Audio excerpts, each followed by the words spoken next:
תודה רבה לך. בתוך קצת פחות מ4 שעות תוכלו לדעת אם חלילה יש לכם סרטן. מכון ייחודי לגילוי מוקדם ומהיר של 11 סוגים של סרטן פועל בבית החולים איכילוב. הבעיה המרכזית, המחיר. כתבנו לענייני בריאות, יואב אבן.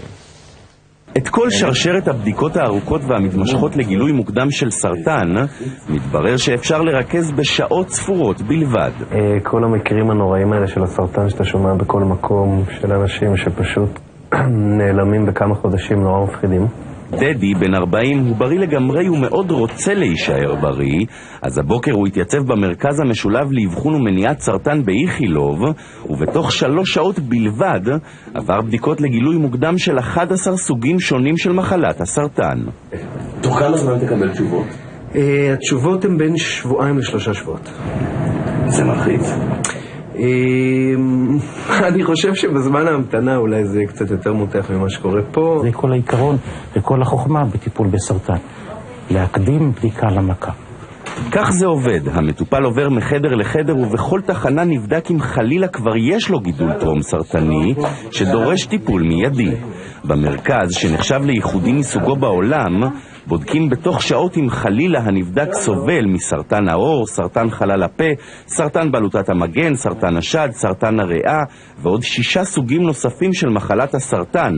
מי שירצה לעבור את כל הבדיקות האלה דרך קופת החולים ייאלץ לבצע אותן בנפרד עם כל הבירוקרטיה המוכרת לנו היטב. אתה רוצה למנוע סרטן הרמוני, תלך לרופא משפחה, חודש מחכים ומפנה אותך לאורולוג, ואז שואל אותך לעשות PSA, ואתה רוצה למנוע סרטן עור, אתה מפנה אותך לפלסטיקאי או לרופא עור, ואתה הולך לשם. רוב האנשים לא מצליחים לעמוד בזה ונושרים בדרך. הדבר היחיד שיכול למנוע מהרבה אנשים לעבור את סדרת הבדיקות הזאת, זה הרגע הזה שבו באים לשלם 1,450 שקלים, זאת העלות של סדרת הבדיקות, לא כל אחד יכול לעמוד בזה. אני חושב שזה זול, כל אחד שבא אני מפסיד כסף. רק הבדיקות הגנטיות שאנחנו עושים עולות יותר. טיפול 10,000 עולה לך יותר. אני חושב כל אחד צריך להתייחס לגוף שלו טוב יותר מאשר הוא מתייחס לאוטו שלו. עד כה נבדקו כאן 4,000 אנשים, כולם חשבו שהם בריאים, אבל 10% מהם התברר שיש להם גידולים טרום סרטניים, והם נרפאו הודות לאבחון המוקדם. מתברר שלעשירים קל יותר עוד לפני שהם חולים, ולא רק במהלך הטיפול.